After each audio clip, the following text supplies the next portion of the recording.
Hey, Dooberteers, welcome back to the program. My guest today is somebody who I think you're really going to enjoy listening to because today we're going to talk about that human-animal bond. And Jackie's got a lot of experience in this. She's even built and produced a feature film, which she's going to talk about.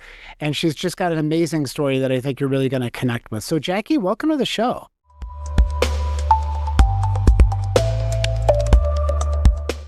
Thank you so much for having me. I'm really glad you're here, Jackie. So tell us a little bit about you and your organization, and we'll take it from there. Sure. So I often joke that I came out of the womb loving animals. They have been the center of my world since I was literally a very small child. They really impacted me growing up. I've been a rider, a horse person since the age of 5. Always really gravitated toward dogs. And I'm one of those people that will gravitate to the animal before the human most of the time, as much as I love people. Right. So, yeah, along the way, I had worked in recruiting as my career up until my mid-30s and decided that I wanted to do something that was a bit more heart-centered and aligned for me. And that was when my nonprofit was born. So I really started thinking about the impact that animals have had on me, that human-animal bond, how life-changing it is. And my organization now, we're a charitable foundation that grants money to other nonprofits who are sharing the human-animal bond with people who are struggling, people who need it. So we sponsor things like animal-assisted therapy programs. We sponsor programs that keep pets in homes. So if people are struggling, they don't have to surrender them. We have helped rescue and return animals to their families after natural disasters, and on and on. So it's all about preserving that human-animal connection however we can. I love that angle. What made you want to do that? Take us back to the time when you were founding this. What was going through your mind and what was the need you were trying to fill? It was interesting. I knew that I wanted to do something animal related, but I got overwhelmed when I started researching with how many rescues there are out there, how many animal assisted therapy programs there are out there. There are so many. And what they all say is that they need funding. You know, they're doing this amazing work, but they are struggling oftentimes to bring the money in to continue doing that work. And I thought the world does not need another program.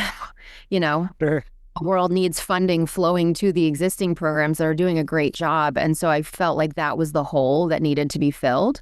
And so that's what my team does is, we raise as much as we can to give back to the most deserving organizations that are out there. Yeah, that's really cool. Now, I also know your story is what really touched you in terms of wanting to support that human-animal bond. Share with us how you kind of came up with that angle. Yeah. When I was young, I've always been an introverted person. I'm sure many of your audience can relate to that because 50% of the population is actually introverted. I hide it really well now, but when I was a kid, I was extremely quiet. So not only quiet, but I felt like humans just drained me so much. So a school environment was really, really draining and I was really quiet. And so I was just sort of in this pattern where I would just get so drained all day. And then I would leave school and go to the barn. And it was like, that was my time where I could breathe and kind of feel centered again. And because I was so quiet, I struggled a lot because I was told by teachers that it was like, okay, to be somebody in life, you need to be an extrovert. You need to talk more. And it was a really weird thing. For some reason, in this particular school, they valued extroversion so much that it was part of your grade. So they would literally tick off how many times you spoke in a class. Really? Yeah. And if you weren't a big talker, that knocked your grade down. And I just, from the time I was young, I just was like, well, this is ridiculous, Yeah. But you're told over and over and over for so many years, you're not good enough, you need to change. And you start to internalize that, especially being young, you think adults know everything. Yeah. So yeah, it was really tough for me. And this went on for years and years. But again, during that, my horses were my safe place. And I really think that they saved my self-esteem, frankly, because they taught me, because the relationship with them was unspoken. Yeah. Right. I didn't have to talk to have a deep connection. I didn't have to talk to have reassurance that I was a good person or that I could form a bond. So I think it wasn't until much later in life that I really put the pieces together and realized how deeply they did affect me as a child. but it was profound. And so around the time I started my nonprofit, these were the things I was thinking about, as an average person, if these animals have affected me the way they have, what can they do for others who are really struggling, So that's how it was born. I think that's fascinating. I mean, your own story and like you said, your own struggles and being told what you were told, which is just crazy to think about. Yeah. But then you turn to the animals. And as we all know, animals love us unconditionally. And there is that connection. I mean, anybody that's ever had any type of animal, right, has that connection, and they're special in their own ways. And it sounds like these animals really helped you to define yourself, because look at you now, right? Now you're producing, films, and you're coming on shows and all these other kinds of things that really seem to help you to develop into who you are. I agree. And, thank God I had really great parents who I think understood the importance of the animals in my life and supported that. And I often think, like, if I hadn't been in that position to have the dogs and the horses and my friends that were part of that community as well, I'm not sure how I would have turned out. I think I would have had way less self-confidence. I know I would have.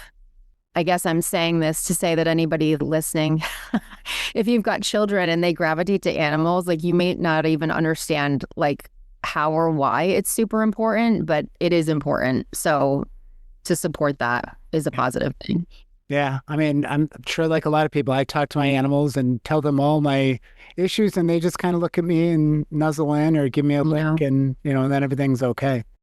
So I think too, it's like human to human relationships are complex, right? And with an animal, it's just pure love. There's no agenda. There's no stuff that they're bringing to that. And no matter how much we love people and we have great intentions, it can be messy sometimes. And I feel like with the animals, it just isn't. And that's what makes it so special. That's really a good word. It can be messy. And with the animals, they don't care, right? Doesn't matter what happened 5 minutes ago in your day. They just love you for you and the fact that you're spending time with them and connecting with them. And they're just always happy to see you, it seems. Yeah. As long as you're a good person and you have good energy, like that's all they want. So it's beautiful. Yeah. So tell us about some of the programs that you guys have helped to fund, because I think there's some really cool things that you've done. Yeah. So one of my favorites, and this was a more recent grant, was actually in the city of Philadelphia. The organization's called the Philly Goat Project. Okay. And they are in this amazing facility. It's in the inner city of Philly in a park.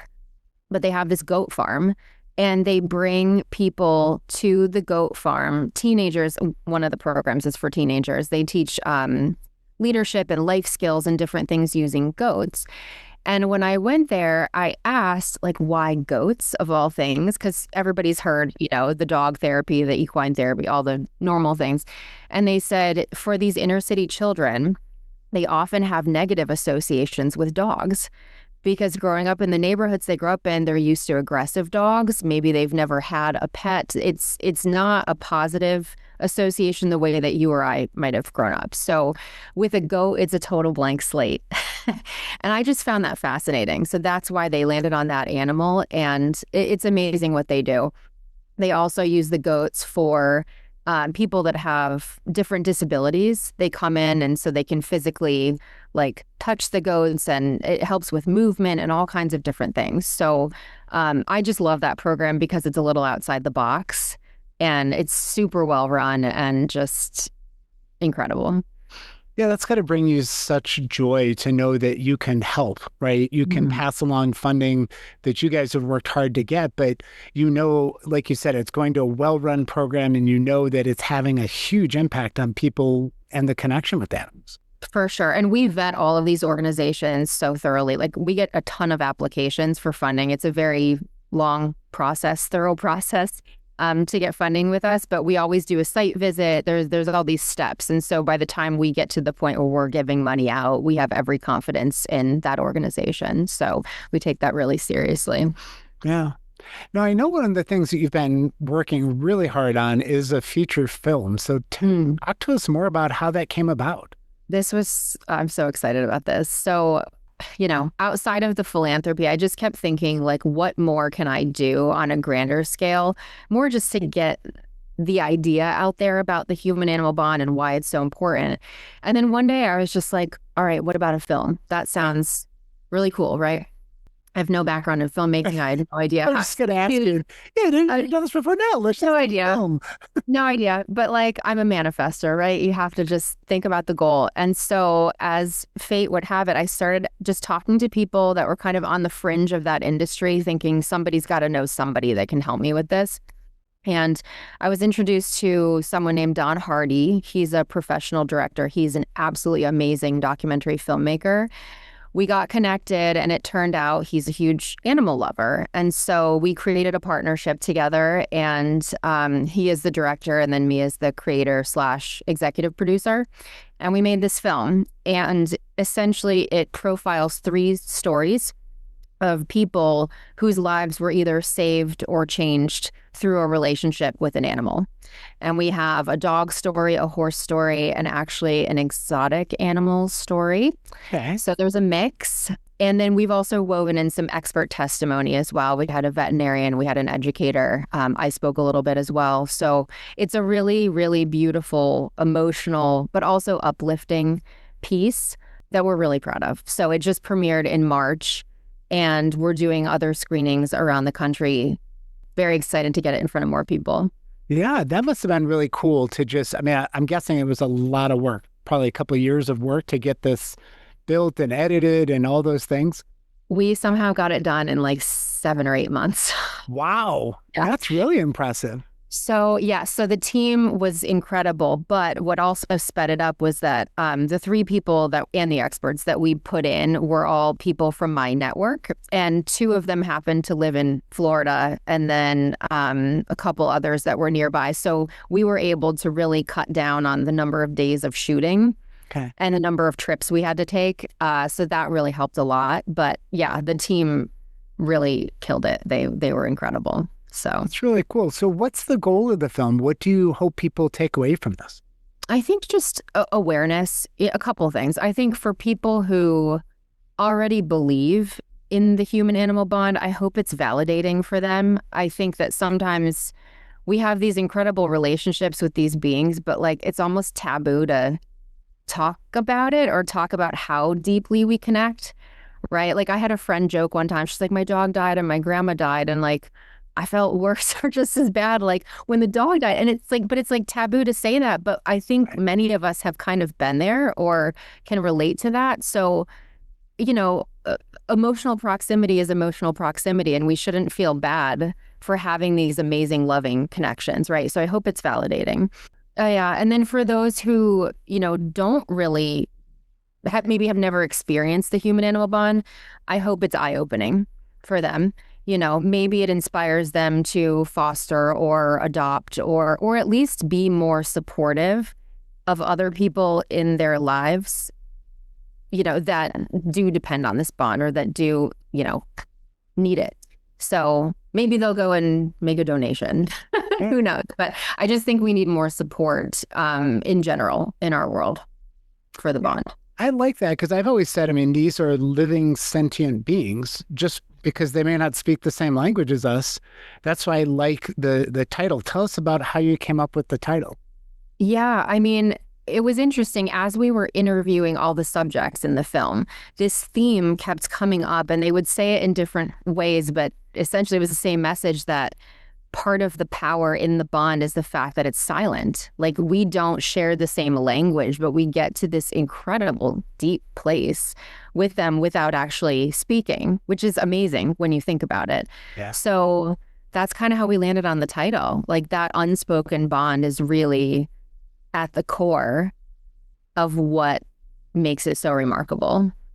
Yeah. I mean, I know just with my dog, right? You give them a certain face, you give them a certain look, you raise an eyebrow, like there is that. You don't even have to speak, right? Right. You can just the tone, the energy, like you said, they can tell when you've had a bad day, and you just seem to get extra cuddles and snuggles from the cats, the dogs, or I'm sure from the horses as well. Yeah. But it's like there is this communication going on. Actually, there's a quote in the beginning of the film that speaks to this too. It's like there's this language that is beyond words, which is, I don't know, I think it's beautiful. And it's something we don't often think about, but it's really true. Nice. So now what are you going to do? I know you said it just debuted in March, and then the goal, you've probably got big plans for this year to get this out into different cities. We do. Yeah, we're working now to plan other screenings. The ultimate goal is that this will be on a streaming service, but we need to have other screenings first just to prove the case that there's public support for it. So that's what we're doing now. One of the big events we're looking forward to is in September at NC State. The big vet school there has offered to host a screening. So that'll be one of our bigger ones we're really excited about. We're partnering with other institutions as well around the country. And then if anyone listening wants to host a screening, there's no limit to the number that we can do. So we're also doing like some private events for people that want to see it and can pull a crowd together. So looking to do probably 15 to 20 by the time the year is over. I mean, I love this, Jackie, because it's not like you've got a background in doing this. It sounds like you're just figuring this out. You're finding people that know and can help you, but you've got this tenacity that the world needs to see this. Thank you. Yeah, it's just, I think when you really believe in what you're doing and the message, I don't know. It's like things just, when it's aligned, it's aligned. And as long as you're putting energy out, things happen. So that has been what this project has felt like and continues to feel like. But it's also a testament to relationships. And so I think, we can't do anything alone in this world. And the more people that you know and reach out to and partner with and so on, collectively we can do a lot more. And so, yeah, I feel really lucky to be working with the team that I'm working with on this one. I mean, you've had such a journey so far. I mean, I'm curious, if you got in a time machine and could go back to your younger self and give her advice, what would you do? I would probably say to just maybe have more trust in my own intuition and maybe not need the validation outside so much. The animals thankfully gave me a lot of validation when I was younger, but I think that if I had just trusted my own gut and my own self-confidence, it would have eliminated a lot of uncomfortable time at that age. It's always hard to do, right? It's easy to say now, but it's hard when you're younger. And like you said, adults know everything. And if they tell you that you have to be extroverted, then you think that you're doing something wrong. And it's just, it's amazing the impact that those situations can have on you. But look at what you've done with that. You've channeled that energy and now you're just figuring stuff out that you've never done before. For sure. Yeah. And I think anybody can do that. If my story can inspire anybody, it's that if you are feeling like you want to do something and you have a passion for it, you should be doing everything that you can to make it happen. We have one life in this go around, live it. Because I mean, that's the one thing that I never want to get to the end and look back and say, oh, I wish I had done such and such. What's the worst that can happen? You try and then it doesn't wind up where you think it will, but maybe something else really cool will come from it too. I mean, you just don't know, but we're here to live and we're here to do and we're here to help. And I think that doesn't happen when you're just sitting around your house and doubting yourself, Yeah. No, I like that. I always say, I mean, my journey with Doobert is 12 years old now, and we've pivoted probably 1,000 times, right? You just try things and it doesn't work, and you try something different and it doesn't work, but everything you learn along the way, and then that goes to support you in that next thing that you're doing. And until you stop and look back and go, I didn't know how to do that, but now you look at what you're able to do just because you tried. And then you always find people, like you said, along the way that can coach and guide and just support you.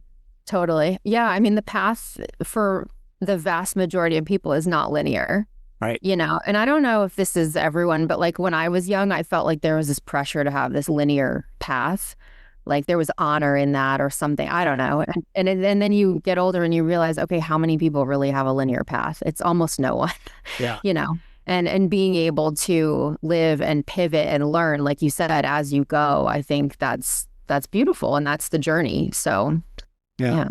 I'm always super impressed when you see these, 14-year-olds on TV that know exactly what they want to do with their life. And I'm like, if you had asked me that, I'd be like, huh?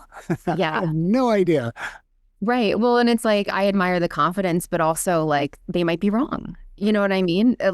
Talk to me in 20 years. Let's see where they are. So yeah, I think it's great to have a plan always, but I also think it's great to be open because you may have that 5 or 10 year plan, but then something else shows up. And if you're not open, you might miss the greatest opportunity that came your way, you know? So it's like having a plan, but also being flexible, I think is a good way to be. Yeah, I like that. Mhm. So, Jackie, as we start to come to the end, I always like to end with our lightning round, which is just a bunch of questions to learn a little bit more about you as a person. So, you ready? Sure, let's do it.